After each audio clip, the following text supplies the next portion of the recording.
Today we're talking about a very simple question because if you've been around the English with Kim YouTube channel for a little while, you're probably familiar with the fact that I often talk about keeping things simple.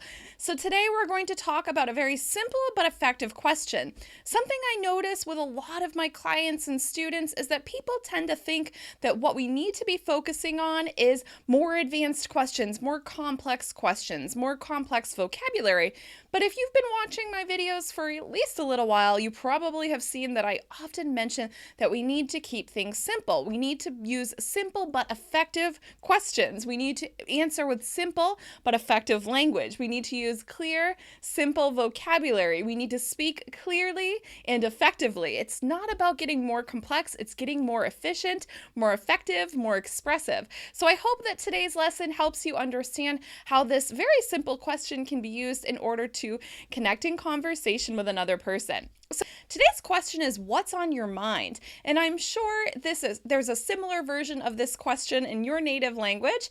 So I really just want to talk about the importance of being able to ask this question and why is such a simple sounding question, what's on your mind, 4 words, 1 contraction, is actually really important to be able to have better conversations in English. If you think about it, when you ask a question like, what's on your mind, you're inviting the other person to share what's currently going through their head, what they're thinking about, what's important to them, what they're worried about, what they're excited about. What's on your mind? And it's very, very important to also consider intonation in this question. Something you know that I love talking about is intonation. I like talking about conversation skills in connection with intonation. And I really want you to really think about how the intonation in this question really does matter. Because, for example, sometimes somebody may say to you, "How are you doing?"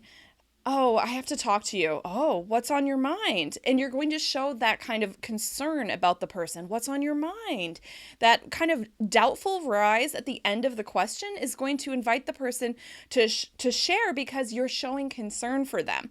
But if you're kind of asking it in a more friendly way, like I did at the beginning, what's on your mind? I'm using that happy rise and then fall at the end in order to ask the person, really, I want to know what's on your mind. And today's lesson is going to be a little more casual because I really am going to ask you guys what's on your mind. So you can feel free to start sharing if you want, but we'll get to that in just a moment. So that's important to understand. Sometimes people say if there's like a problem in a relationship or a work situation, they say, "I need to talk to you," right? And it's like, uh-oh, like everyone's fear starts at that question. Or "I need to talk to you." Oh no, what's going to happen? What are they going to tell me? So you want to ask the person, "Oh, what's on your mind?" And your intonation in that question is really going to show the person that you're concerned, you're a little worried, and you're inviting them to share more details, right? Or maybe you might be annoyed at the person. Someone says, "We need to talk," and you're having a fight, and you say, "What's on your mind?" That drop in intonation with that question is showing that you're not really open to hearing what they have to say. A lot of when we talk about better conversations in English, we talk about expressing the emotions and attitude you really, really want to express, right? So you have to pay attention to intonation. A lot of becoming a more advanced English speaker is being able to read the intonation, read the tone, read the facial expressions. I've started letting myself move a lot in these videos because their feelings are going to be communicated through their whole body, their face, their body language, and their intonation. So you want to read what's not being said. And someone's asking in the chat, is there something negative or something troublesome about this question? Not necessarily. The intonation is going to be clear. The intonation is going to tell you. So if I ask you guys, "Hey, I just want to know how you're doing. What's on your mind?" That's a happy intonation, right? And I'm inviting you to share what's on your mind. But if somebody says something that's concerning, like, "We need to talk, I have a problem." "Oh, what's on your mind?" Or, "I'm really worried about something in my life." "Oh, what's on your mind?" That's an invitation to start sharing the details. I think in September or maybe October, I'm going to be sharing a lot of videos about listening, but not just listening like hearing better, but active listening, being able to really participate in the conversation by inviting the other person to share. So that's something to look forward to. But you can see this question is used in a couple of different ways. The other thing I want to say about the question, "What's on your mind?" is that it's not the same as asking something like, "Do you mind?" "Do you mind?" has the word mind in it, but it's a different question. Do you mind if I do this?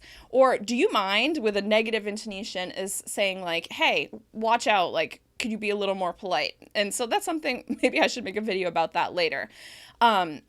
And the other question is, what do you have in mind, right? What do you have in mind? If somebody says, hey, let's go to the movies this weekend. Oh, cool. What do you have in mind?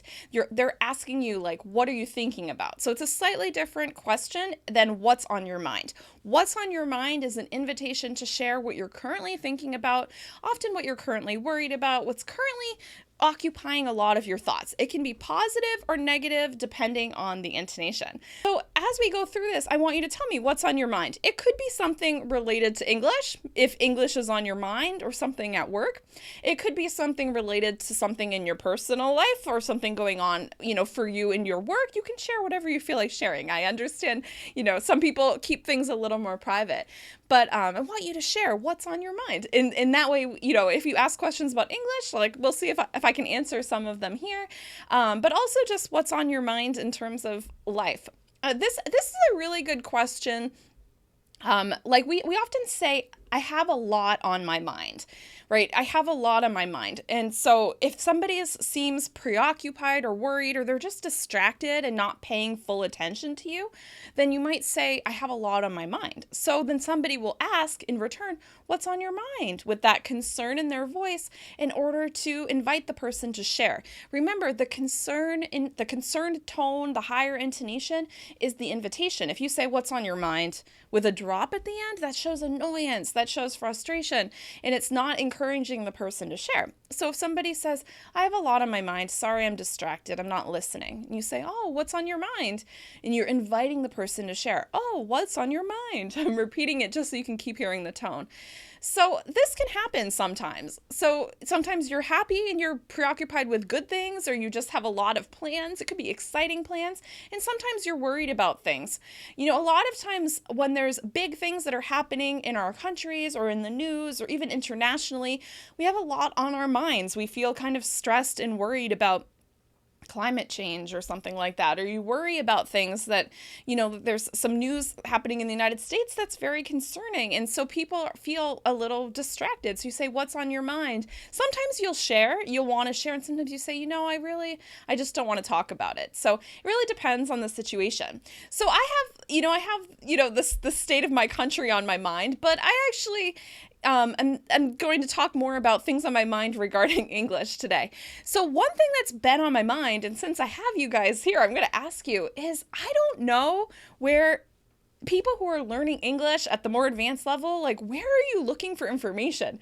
Because a lot of times people look, on Instagram or Facebook or Pinterest, they look for information. So I've kind of been wondering, like, where do English learners hang out? And I've asked a few people, and they say, oh, I look for information through Google. So then they find my website or maybe my videos, or they search on YouTube. So that's what's on my mind, is where do you guys hang out? Because I'm trying to make sure the people who can benefit from these videos can find them. And so I want to be available in those places. I used to be on Instagram, but it just didn't seem like it was people who were more advanced trying to really improve their conversation skills. So I started focusing on YouTube. So that's been on my mind. Like, where are people like you hanging out? Where do you look for information? So if you would love to answer that question for me, I would really appreciate it. So I want to hear what's on your mind. Positive, negative, good things. You can answer my questions that I asked a little bit earlier, like, where do you look for English? Are you having trouble finding the information you're looking for? That you can download this guide to making more confident small talk, where I talk about basically very typical or questions that you should be prepared to practice in using conversation, because a lot of people I know like to prepare. And so you can download that at englishwithkim.com/smalltalk guide. I highly suggest you do, because I'm going to be creating this whole series of emails where you will get all my best conversation tips by email. So you'll get that and join my community. I highly suggest you get on my email community either through the Small Talk Guide or through the Sound More Natural course at soundmorenatural.com, because I have a lot of good stuff coming for you guys. If you like this video, please give it a thumbs up and share it with a friend. It really helps more people find my YouTube channel, which helps me keep making free videos in addition to my paid courses. So please be sure to share it out if you found it helpful. If you have any questions after the video, please go backwards and leave a comment. You're welcome to comment after the fact, especially if you're watching the replay, because this helps me think of things that I can make for future videos and help to be able to guide you guys a little bit better and just think differently, because, you know, a teacher can't exist without her students. So thank you guys. Oh, thank you. I'll say it again. Once again, I'm Kim from EnglishWithKim.com. Have a great day. Enjoy the rest of the summer for those of you in the Northern Hemisphere, and I'll talk to you again soon. Have a good one. Goodbye.